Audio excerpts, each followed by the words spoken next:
Olá, seja bem-vindo ao Debatistas Podcast, um programa de debates e entrevistas da Convenção Batista Nacional que aborda assuntos contemporâneos à luz da Bíblia numa perspectiva batista. Quero te pedir para nos acompanhar no Instagram da CBN, @cbn.oficial, e o Debatistas, @debatistas. Aproveite para se inscrever no nosso canal, curtir o vídeo, compartilhar aí no grupo da sua igreja, da sua família, que eu tenho certeza que muitas pessoas serão abençoadas.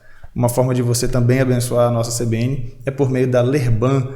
Você vai aprender um pouco mais da nossa identidade denominacional, como sobre Bíblia, teologia, um pouco da maneira como nós abordamos aqui alguns assuntos. Então entre no nosso site da Lerban, e seja edificado. Hoje nós estamos recebendo aqui nos nossos estúdios o pastor Felipe Spíndola, presidente da Convenção Batista Nacional, e hoje nós vamos poder conhecê-lo um pouco mais, e o tema que colocamos aqui é o que esperar para os próximos 3 anos da CBN. Pastor Felipe, as primeiras palavras, a apresentação pessoal, fica à vontade.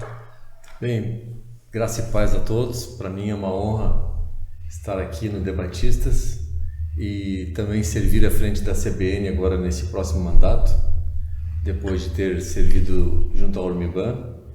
E eu creio que o Senhor, nesse tempo em que nós estamos vivendo de tantas dificuldades, Ele também quer fazer muitas coisas em nosso meio, pois quando nós temos tempos de crise, nós sabemos que o Senhor pode fazer muitos milagres no meio da crise. E eu creio que o povo Batista Nacional vai colher muitos milagres na sua vida espiritual, na sua vida pessoal, familiar. Nós apenas precisamos manter a nossa confiança no Senhor. E para mim é uma honra estar aqui neste momento. Amém. Então, para o pessoal lhe conhecer um pouquinho mais, antes da gente entrar um pouquinho no seu histórico, um pouquinho do futuro, atualmente, a igreja, a cidade, estado, família, para as pessoas lhe conhecerem um pouquinho. Então, eu moro em Porto Alegre, no Rio Grande do Sul, nasci em Porto Alegre.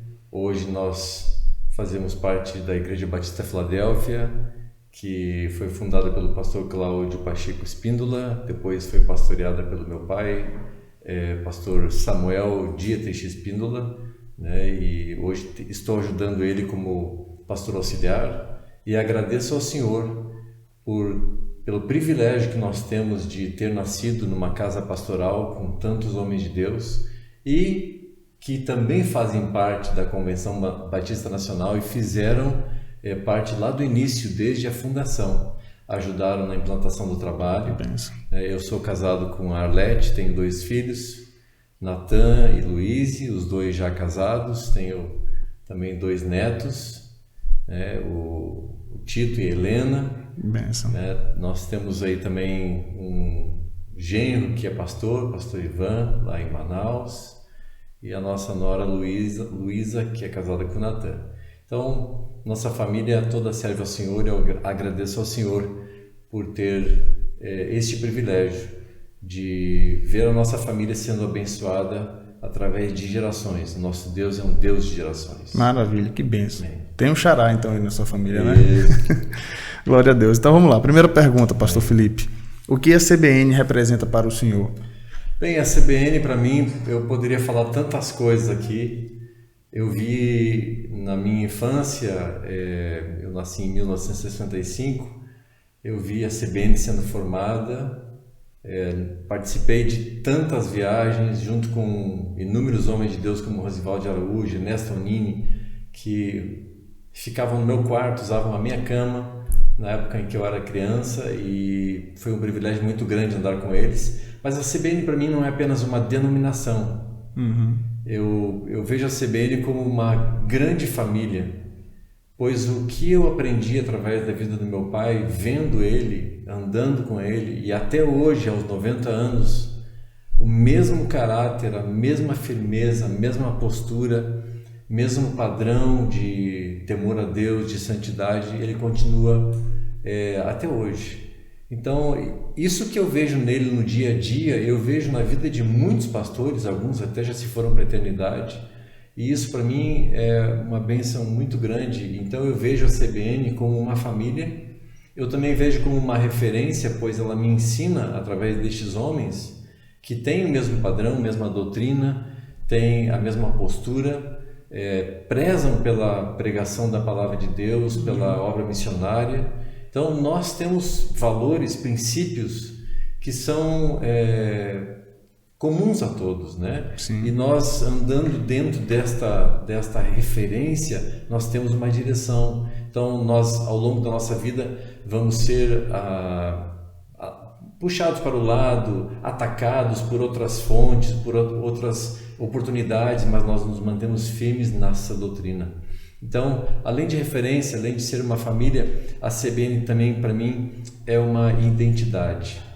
Eu vejo que, através destes exemplos que nós tivemos aí ao longo dos anos, nós formamos uma identidade baseada na Palavra de Deus, no mover do Espírito Santo, né? A nossa convenção foi formada num processo de renovação espiritual, e muitos na época entenderam que o Espírito Santo estava fazendo coisas tremendas. E eu lembro quando tinha 5 anos de idade, em uma viagem que nós fizemos para a Argentina, juntamente com o pastor Ernesto Nini, pastor Samuel, pastor Claudio Eli, e nesta viagem meus pais foram ver o que estava acontecendo, né, nas grandes cruzadas realizadas por Morris Cerullo, Juan Carlos Ortiz, e estes homens impactaram tremendamente a Argentina e o Brasil também, e talvez o mundo.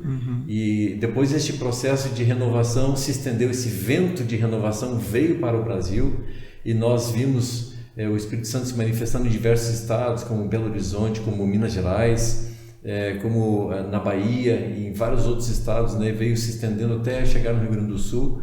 Então, dentro desse mover, nós vemos uma identidade que foi formada no nosso meio. E eu creio que um dos grandes desafios hoje que nós temos é nos mantermos com essa identidade, né? Não de uma denominação apenas que se materializa, que se engessa, mas uma denominação que está disposta a se manter no mover do Espírito Santo. Glória a Deus. Um dos pontos que o senhor colocou aí, já apresentou um pouco da sua história, né? Desde a sua infância, inclusive essa viagem que o senhor acabou de citar. Como nós poderíamos definir alguns pontos marcantes aí? Assim, você colocou algumas coisas da sua infância, mas a sua história da CBN começou aí quando o senhor nasceu? A sua família já era Batista Nacional? Não. Né? Eles eram CBB? Como é que o senhor disse que aos 5 anos de idade fez essa viagem na Argentina? Isso. Né? Então, antes de nós fazermos parte da Convenção Batista Nacional, meus pais congregavam na Igreja Batista Betel. Batista Betel, que era da CBB. Não, que era da Convenção Batista Independente. Convenção Batista Independente, isso. Certo. Então, lá naquela época, 120 irmãos da Igreja Batista Filadélfia que foram tocados pelo mover do Espírito. Então eles saíram da Igreja Batista Betel, pois a Betel na época ela não concordava com o mover do Espírito Santo. E nós então, o pastor Samuel e juntamente com o pastor Cláudio Pacheco Espíndola, então, e o pastor Astrogildo Pacheco fundaram a Igreja Batista Filadélfia. E a partir daí a igreja então estava buscando uma convenção a qual participar, e foi aí que começou esse mover tremendo do Espírito Santo. Foi quando o pastor Samuel conheceu o pastor Ernesto Nini e conheceu outros homens, vieram a Belo Horizonte para ver o que estava acontecendo, o grande mover. O senhor lembra em que ano mais ou menos era? Eu creio que isso foi na época de 69, 70 mais ou menos. A convenção havia sido recém-formada, foi em 67, né? Isso, exatamente. Então, nesse período aí, eles estavam então andando com o pastor Ernesto Nini. Ernesto Nini veio ao Rio Grande do Sul, começaram a viajar pelo Brasil inteiro. Muitas dessas viagens eu pude participar, era criança, ainda não estava na época escolar. E foi uma época marcante na minha vida, andar com estes homens e ver a sua integridade. Foi muito marcante na minha vida. Benção. Que bênção. Agora, mudando um pouquinho dessa questão histórica que a CBN representa, o senhor vem de 6 anos como presidente da Urmiban, né, à frente desse trabalho.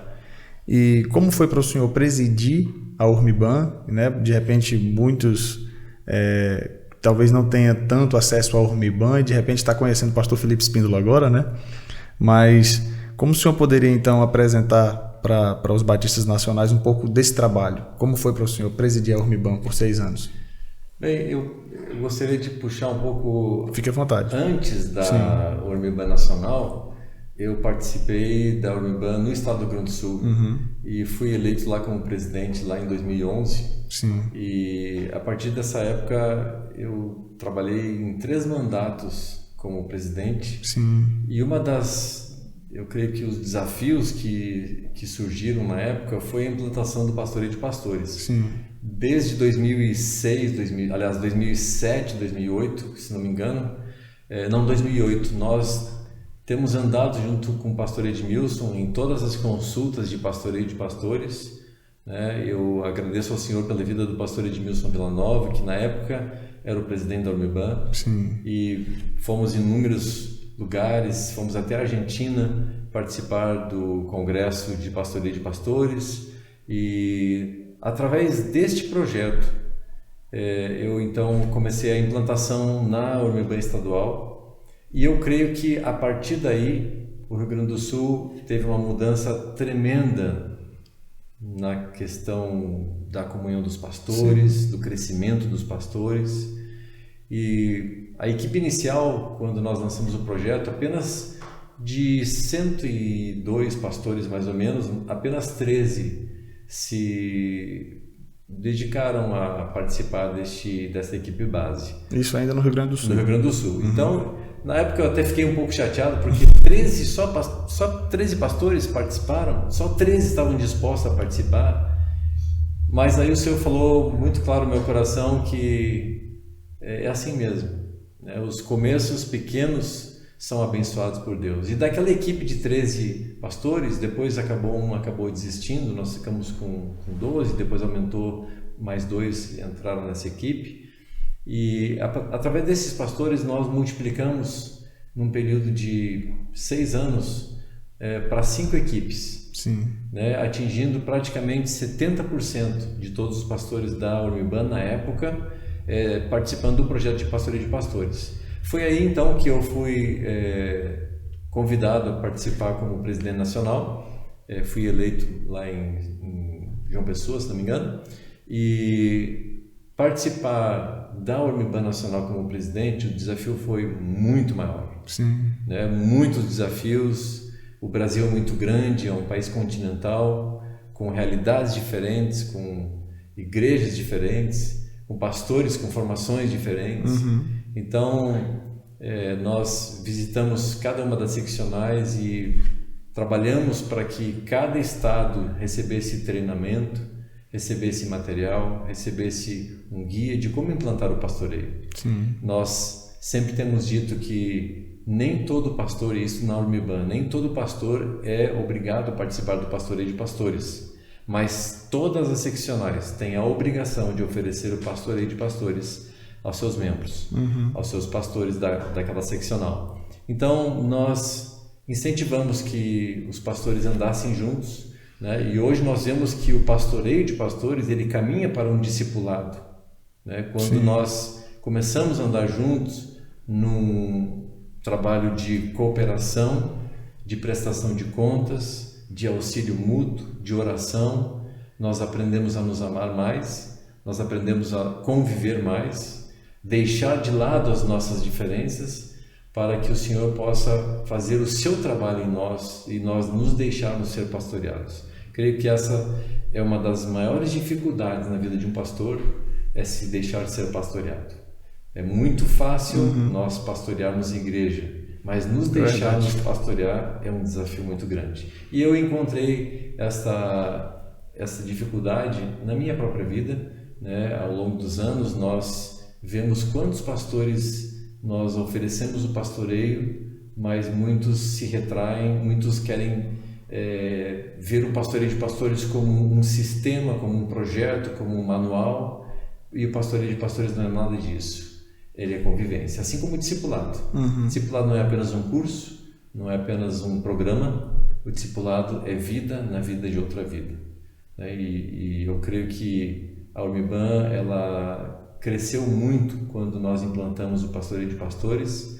Sofremos inúmeros contratempos, dificuldades, mas nós vencemos cada uma delas pelo poder do Espírito Santo e através da oração de tantos pastores que são homens de oração e que têm colocado a Ormiban nas suas orações. Amém. Que bênção. Então a gente observa que foram 6 anos em que houve essa ênfase no cuidado com o pastor, no cuidado com o líder, e essa questão da dificuldade que o senhor fala eu acredito que de fato é muito comum para o pastor ter que ser vulnerável, o termo é esse, né? Abrir o coração, apresentar suas fraquezas, onde nós vemos ainda muitos pastores que têm essa dificuldade, ele se coloca como um referencial, e você ter que abrir mão disso, né? Realmente descer do pedestal e chorar ali um pouco as suas dificuldades, né? Principalmente nessa época em que nós vivemos, onde as pessoas tentam mostrar uma identidade, mostrar um perfil numa rede social, Sim. Colocam a melhor roupa, a melhor foto, melhor pose, né? Sim. Mostram aquilo que de melhor eles têm, colocam um currículo perfeito, maravilhoso, mas nós não somos aquilo ali. É verdade. Nós somos muito mais do que aquilo.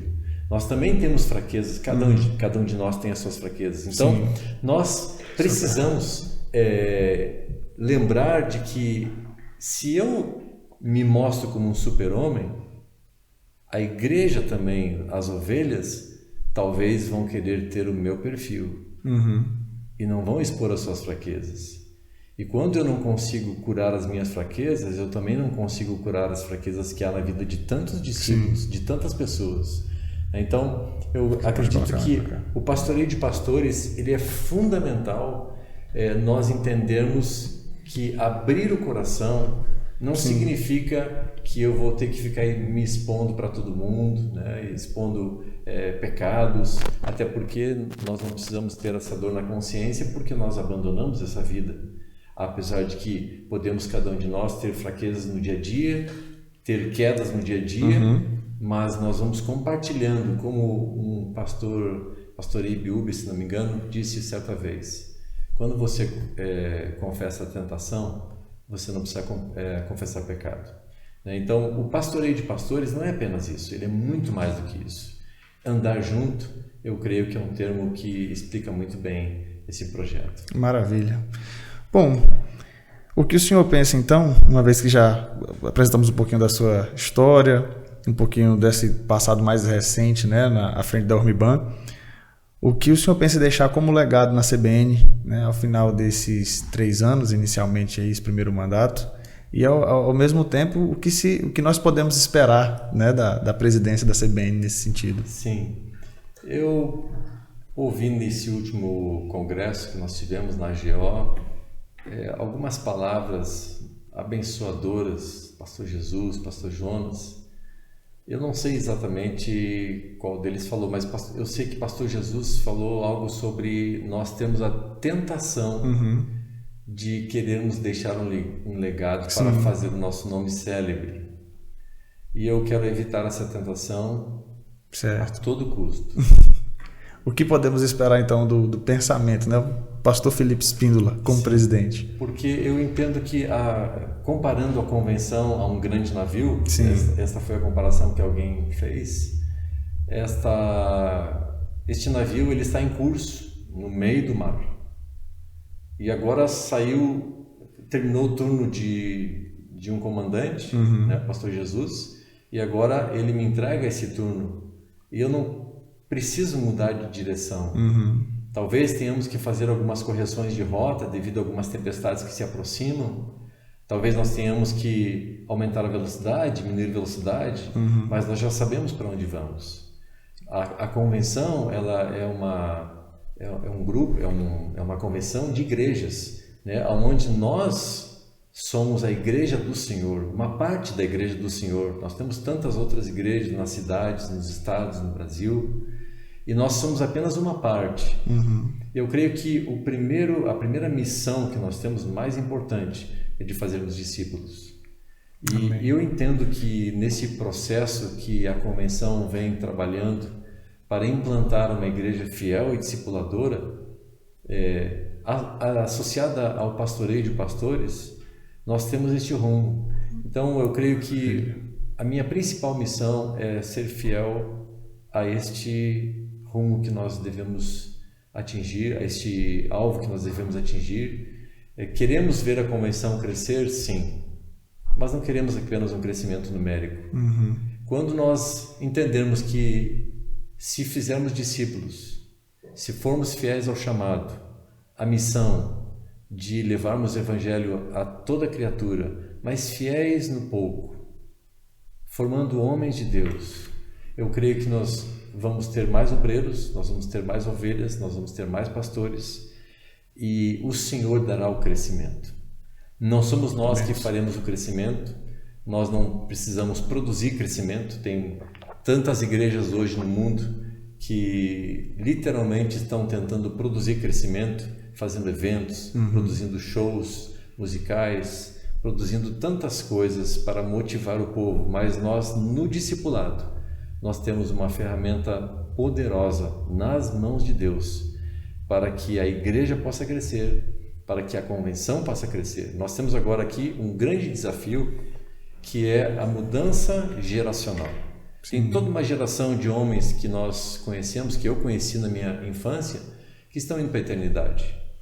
E agora, como estas igrejas que estão perdendo estes pastores e agora precisam repor novos pastores, como será isso nesta próxima geração? Como serão as próximas gerações se nós não prepararmos homens e mulheres de Deus para assumir esse trabalho?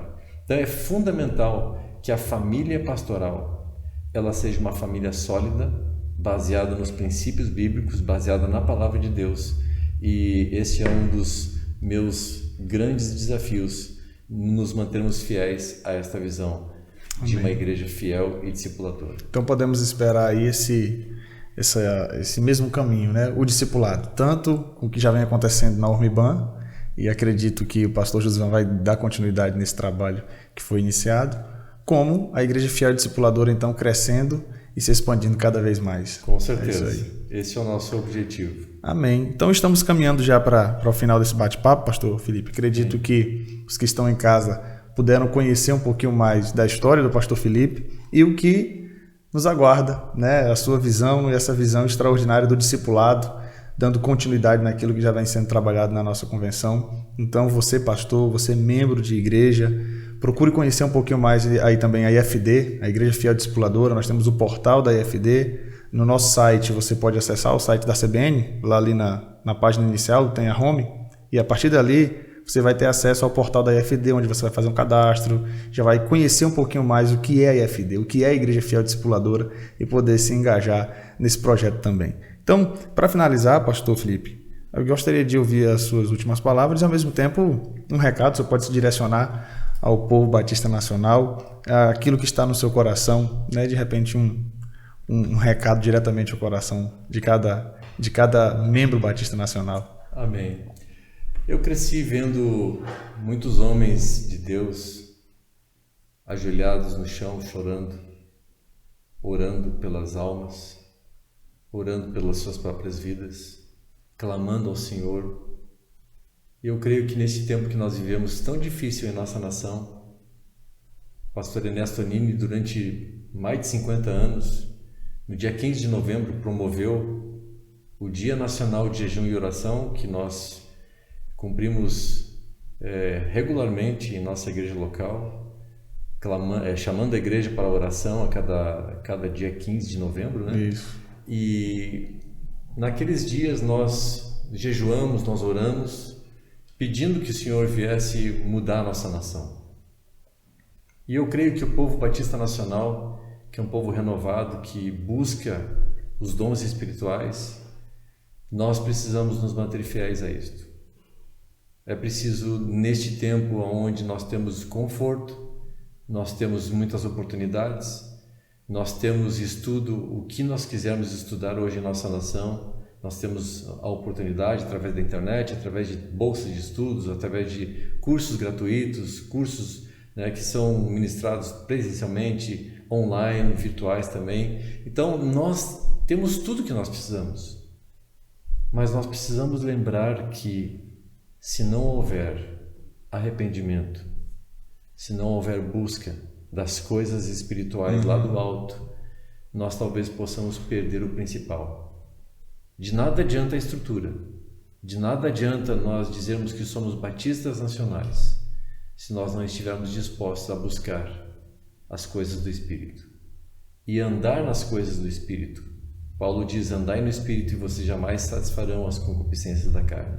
Eu creio que para nós batistas nacionais este é um desafio muito grande, e viver isso e praticar isto é o nosso dever, para que as próximas gerações também possam ver em nós a humildade, mas também a alegria, o choro, mas também o prazer de andarmos nas coisas do Senhor, realizando a sua obra e cumprindo a missão que Ele confiou a cada um de nós. Amém. Muito obrigado, pastor Felipe. Que Deus lhe abençoe nessa jornada, nessa caminhada à frente da CBN, dando graça ao Senhor, à diretoria que assume, e que possamos ver a nossa CBN continuando trilhando esse espaço de crescimento, e no discipulado, que é algo que aquece o nosso coração, né? Cumprir o chamado de Jesus. Então é isso, você que nos acompanhou até aqui, somos gratos pela sua participação. Compartilhe esse vídeo com membros da sua igreja, pergunte aí, olha, já assistiu, já viu o pronunciamento do pastor Felipe, o novo presidente da CBN? Então é isso, esse é o nosso desejo, chegar até você com informação, com conhecimento, um pouquinho mais das nossas lideranças, um pouquinho do que a CBN tem feito, e pesquise aqui no nosso canal do YouTube os demais episódios do Debatistas e seja abençoado. Quer dar mais uma mensagem final, pastor Felipe? Eu gostaria de clamar a toda a nação batista nacional que possa orar ao Senhor, pedindo a bênção do Senhor nas nossas próximas eleições, e que venham para o governo homens tementes ao Senhor, e que nós possamos clamar por um grande avivamento em nossa nação, que haja salvação de almas, que haja arrependimento, e que nós possamos ver o vento do Espírito soprando em cada família, em cada lar, em cada cidade da nossa nação. Aleluia. Mais uma vez, muito obrigado, pastor Felipe. Amém. Que Deus abençoe. E você de casa, que Deus te abençoe. Até o próximo Debatistas.